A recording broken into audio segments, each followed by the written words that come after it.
দিগন্ত জুড়ে দাঁড়িয়ে আছে সারি সারি নানা দুর্লভ প্রজাতির গাছ। ঘন সবুজে ঝোপের মাঝে শোভা পাচ্ছে ফুলের সমারোহ। রয়েছে নাম না জানা ঔষধি গাছও। সম্পূর্ণ প্রাকৃতিক এই বন তাই শৃঙ্খলবিহীন। হবিগঞ্জের বানিয়াচংগে সোয়াম ফরেস্ট খ্যাত বনটির নাম লক্ষ্মী বাওর বন। ভয়ঙ্কর কোনো বন্যপ্রাণী না থাকলেও ঝোপঝাড়ের আশ্রয়ে রয়েছে নানা সরীসৃপ প্রজাতির প্রাণী। প্রতিদিন শত শত ভ্রমণ পিপাসু দল বেঁধে আসেন এই বনে।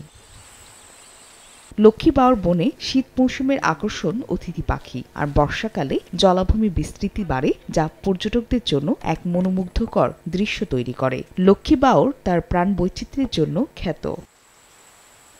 সম্প্রতি এলাকাবাসীর দাবির প্রেক্ষিতে পর্যটকদের জন্য এখানে একটি রেস্ট হাউস নির্মাণ করেন সরকার। পাশাপাশি একটি ওয়াচ টাওয়ার নির্মাণের জন্য সরকারি বরাদ্দ দেওয়া হয়। পর্যটন কেন্দ্র করা হলে এটি সিলেটের রাতারগুলের চেয়েও আকর্ষণীয় হবে বলে দাবি স্থানীয়দের। আমরা এই জায়গাতে এসেছি ফ্যামিলি নিয়ে ঘুরতে, তাই অনেক ভালো লাগতেছে।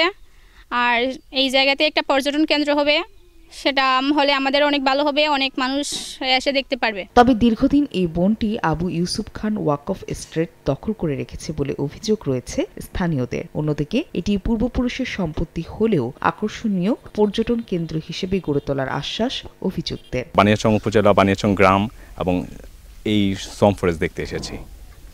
এখানকার জীববৈচিত্র্য সম্পর্কে আমরা আরো বেশি যাতে তথ্যাদি জানতে পারি। পরিবারকে নিয়ে এসেছি মজা করার জন্য, এখানে এসে রান্না বান্না করতেছি। প্রায় 1250 একর এলাকা জুড়ে গড়ে উঠেছে লক্ষ্মী বাওর বন।